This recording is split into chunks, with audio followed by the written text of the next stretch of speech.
Mesdames et messieurs, bonsoir. Soyez les bienvenus pour cette nouvelle édition de votre journal de 22 h au sommaire de l'actualité.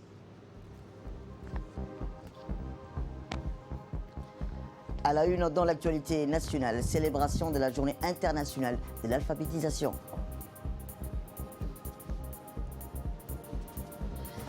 Et enfin, dans l'actualité internationale, en Russie, Covid-19, des résultats préliminaires encourageants pour le vaccin russe. C'était les titres. Merci si vous nous rejoignez. Je vous disais dans le titre, une journée internationale de l'alphabétisation a été célébrée ce matin au sein de l'Union nationale des femmes djiboutiennes, en collaboration avec le ministère de l'Éducation nationale, de la formation professionnelle, le ministère des Affaires sociales et de la solidarité, le ministère de la Femme et de la Famille.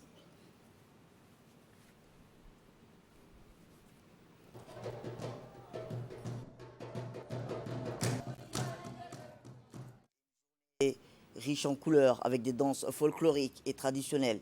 La journée a commencé avec une projection de bilan annuel de la réalisation de la lutte contre l'analphabétisme dans notre pays. L'alphabétisation, vecteur essentiel de l'accès à la lecture, l'écriture et le calcul, et concept à travers lesquels il souhaite rendre possible l'accès du plus grand nombre de la culture, constitue une priorité nationale du gouvernement. La cérémonie a été présidée par la vice-présidente de l'UNFD, Mme Hassan Mohamed Belil, et a vu la participation du ministre de l'Éducation nationale, de la formation professionnelle, M. Moustapha Mohamed Mahamoud, de la ministre de la Femme et de la Famille, Mme Moumina Mohamed Hassan.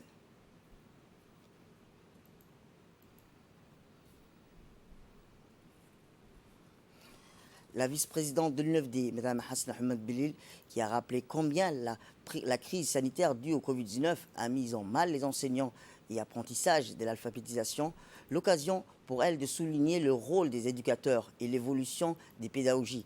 Elle a rendu hommage au ministère de l'Éducation nationale, au ministère de la Femme et de la Famille, de la Solidarité, qui sont des partenaires précieux dans la stratégie nationale d'alphabétisation fonctionnelle. Réunis aujourd'hui est un moment de partage, de convivialité, mais aussi de réflexion, d'analyse de la situation et de prise de décision dans le combat que nous menons contre l'ignorance. S'il est avéré que notre combat est juste, il n'en demeure pas moins de ce dernier a également aux prises avec des obstacles majeurs face auxquels certains d'entre nous risquent de baisser le bras. La situation sanitaire très préoccupante que nous avons traversée a certes partiellement affecté le cours de nos actions. Mais notre engagement pour l'éradication de l'analphabétisme se poursuivra. À ce titre, nous avons contribué à la rédaction d'une proposition de stratégie nationale d'alphabétisation fonctionnelle avec le ministère de la Femme et de la Famille. Ce dernier a donc rejoint nos deux anciens partenaires, MENFOP et MAS, et nous comptons avec l'arrivée du MFF pour pouvoir élargir notre cible avec la prise en charge d'un public nouveau, en l'occurrence les adolescentes déscolarisées, dans le but de mieux les préparer à l'insertion dans la vie professionnelle. Un volet tout aussi important à l'autonomisation de la femme, à l'autonomisation des apprenantes, seront également intégrés au cours de ce programme. Cela concernera la planification familiale, la santé de la reproduction, les droits des femmes, le développement de l'entrepreneuriat. L'alphabétisation de nos concitoyens dans les 61 centres mis à la disposition par le MENFOP sera par conséquent optimisée. De son côté, le ministre de l'Éducation nationale, de la formation professionnelle, M. Moustapha Mohamed Mahamoud, a mis en lumière l'importance de l'alphabétisation pour le gouvernement, qui voit un facteur décisif dans la démocratisation de la culture et un outil de promotion de la population, mais aussi d'intégration sociale. Il a assuré que la mobilisation de l'État se poursuivra malgré les aléas de la vie. L'alphabétisation est un facteur d'intégration et de cohésion sociale.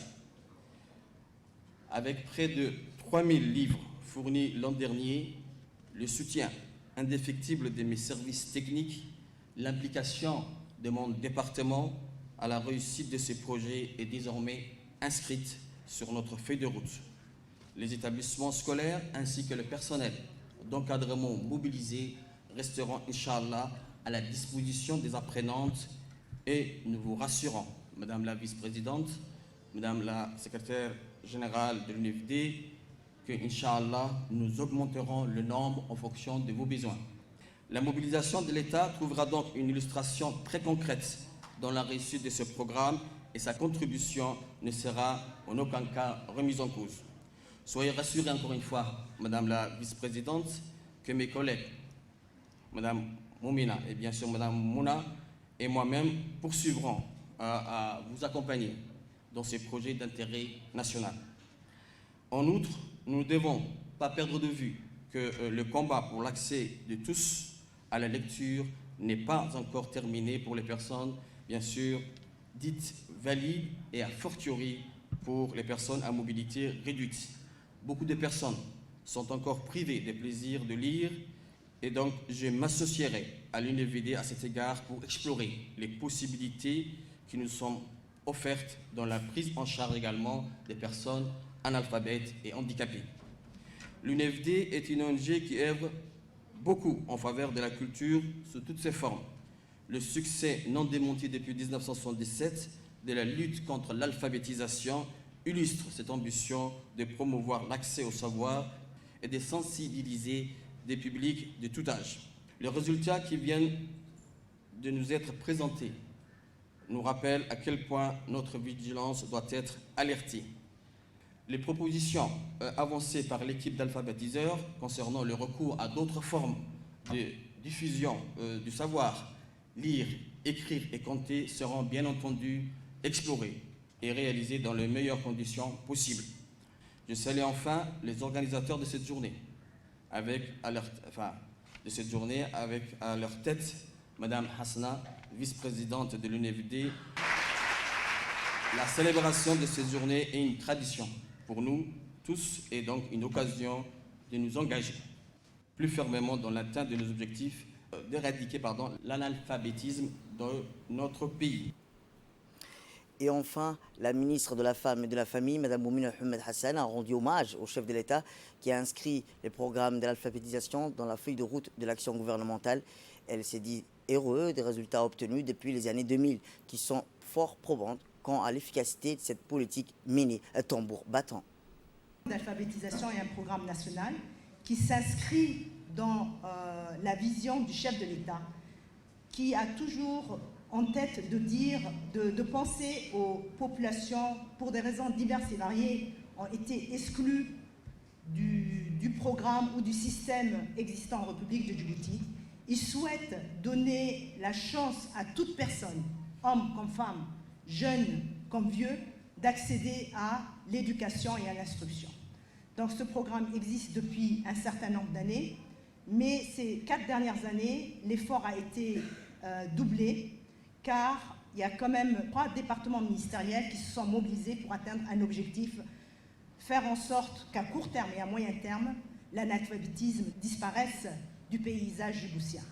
L'institution la mieux placée en République de Djibouti, comme vous le savez tous, qui a contribué à la cohésion sociale, au bien-être de la famille, au développement, à l'autonomisation économique de la femme et bien sûr l'association, l'ONG, l'Union nationale des femmes djiboutiennes, qui est l'ONG pionnière, je dis bien pionnière, bien avant l'indépendance, qui s'est penchée sur ces questions et sur ces maux de la société.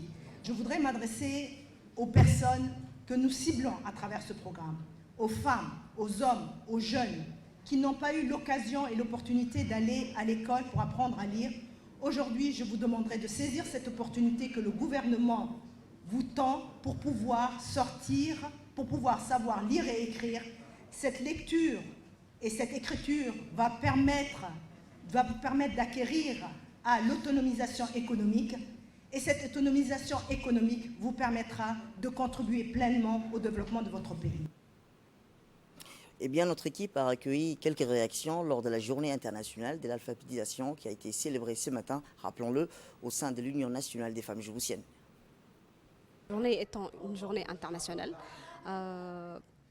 elle a pour objectif de concrétiser en fait et de montrer au monde entier que Djibouti n'est plus au stade là où on était concernant l'analphabétisation. On est en cours de sortir de l'obscurité pour aller à la lumière. Donc en gros, j'allais dire que cette journée est très importante au sein de notre pays.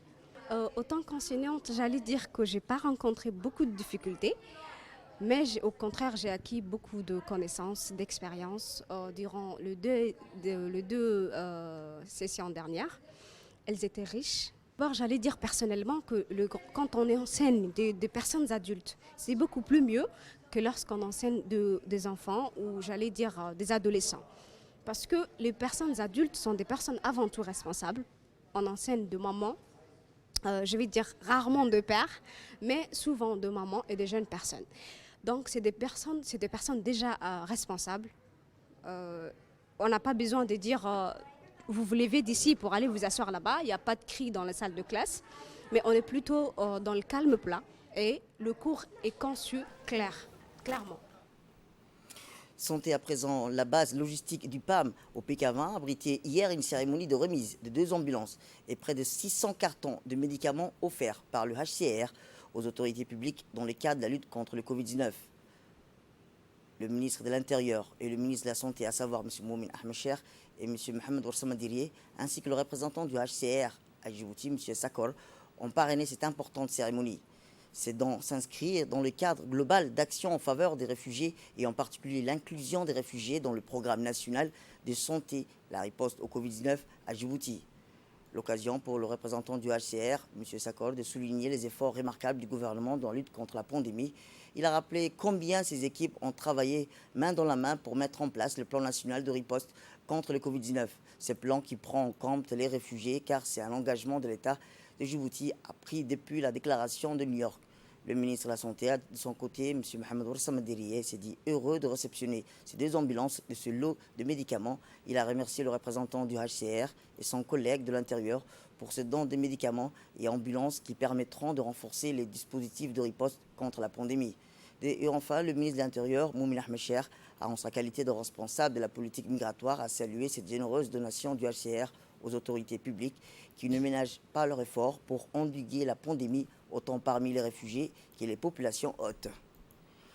Autre actualité concernant l'évolution du Covid-19 dans notre pays, 343 tests ont été réalisés aujourd'hui. 0 cas n'a été diagnostiqué positif. Cette diminution de cas de Covid-19 ne signifie pas pour autant que le virus a complètement disparu, rappelons-le, dans la communauté. C'est pourquoi il est primordial de poursuivre inlassablement les consignes de prévention et de continuer à promouvoir les gestes barrières. Le président de la région somalienne de Galmoud, M. Ahmed Abdi Qari, a quitté ce matin la capitale après avoir effectué une visite de travail à Djibouti. Il a été accompagné à l'aéroport par le ministre de l'Intérieur, M. Moumin Ahmed Cher, le ministre de l'Équipement et des Transports, M. Moussa Mohamed Ahmed, et l'ambassadeur de Djibouti en Somalie, Aden Hassan Aden. Rappelons que lors de son séjour, M.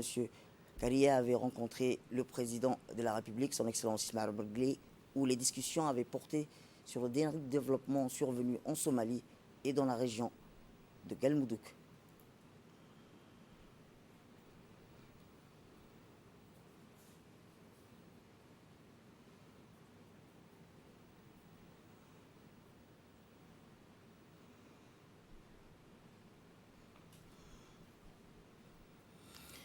Une délégation d'investisseurs turcs ont visité la nouvelle zone franche internationale de Djibouti. Cette délégation était composée de Salim Metin, directeur général de la société Métallurgie de Fikret Kamer, Bed Slip Product, et M. Suleiman Turgut, directeur du commerce étranger de la BRN Bed Slip Product. Les membres de la délégation ont assisté à des représentations sur le guichet unique et sur la nouvelle zone franche internationale de Djibouti, suivi des questions-réponses. Par ailleurs, les investisseurs ont fait le tour de la SGTD et du DMP. Notons que cette délégation a été conduite par notre ambassadeur à Ankara, M. Aden Hussein.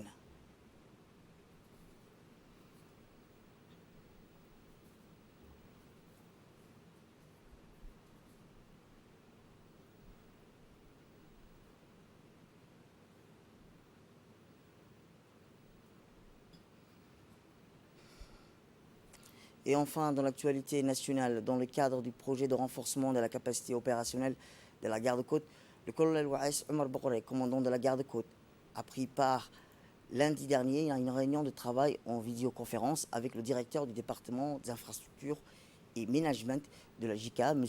Atuchi Nakawa et M. Toru Togawa, le représentant résident du bureau de la JICA à la République de Djibouti, en présence entre autres du représentant de la société Future Engineering, chargé de mener les études préparatoires du projet et du comité conjoint de la garde-côte et de la JICA.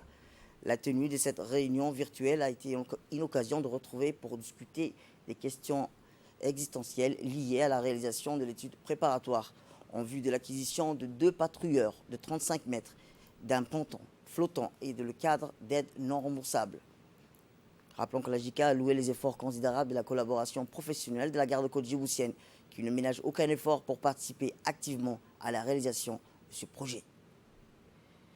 Eh bien, dans son mot d'introduction à la réunion en visioconférence avec les représentants de la JICA et de la société Future Engineering, le colonel Waïs Omar Bourré, commandant de la garde-côte, a souligné que l'acquisition de ces matériels permettra de renforcer ses missions de sécurité et de sûreté maritime tant à Djibouti et dans la région. Plaisir et un immense honneur pour moi de prononcer aujourd'hui les mots d'ouverture de cette vidéoconférence sur la première enquête préparatoire du projet de renforcement de la capacité opérationnelle de la garde-côte djiboutienne pour assurer la sécurité et la sûreté du domaine maritime djiboutien.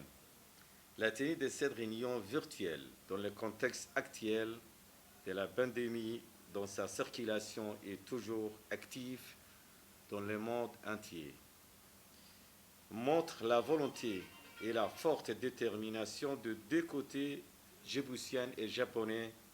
La garde-côte djiboutienne s'est beaucoup impliquée dans cette étude préparatoire et s'engage parfaitement, comme ça a toujours été le cas, à multiplier ses efforts pour accompagner l'évolution des activités des études préparatoires pour aboutir à la concrétisation du projet d'acquisition de 2 patrouilleurs rapides de 35 mètres et des pontons flottants dans le cadre d'aide non remboursables.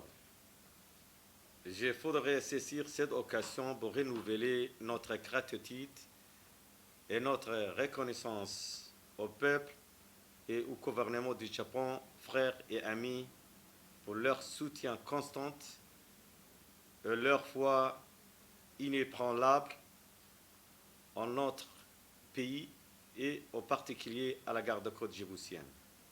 Il me tient également à cœur de rendre hommage au travail plein de professionnalisme de la JICA, agence japonaise de la coopération internationale, qui s'emploie corps et âme pour assurer la coordination et la collaboration avec nous pour un succès garanti de ces projets. Et dans l'actualité internationale, régionale, au Soudan, les inondations provoquées par les pluies torrentielles qui sont abattues sur le Soudan ont fait près de 102 morts selon un nouveau bilan fourni lundi par la défense civile soudanaise. Le nombre de morts a grimpé 102 en un village entier situé au nord de la capitale du pays est englouti, a déclaré à la presse le colonel Abdul Rahim, porte-parole du Conseil national de la défense. Le nombre des maisons touchées par les inondations est en hausse et certaines d'entre elles se sont complètement effondrées. De nouvelles zones à Khartoum ont également été touchées par l'inondation du Nil dimanche et lundi. En Espagne, l'Espagne est le premier pays d'Europe à passer la barre des 500 000 infections au Covid-19 après une deuxième vague qui coïncide avec la réouverture des écoles.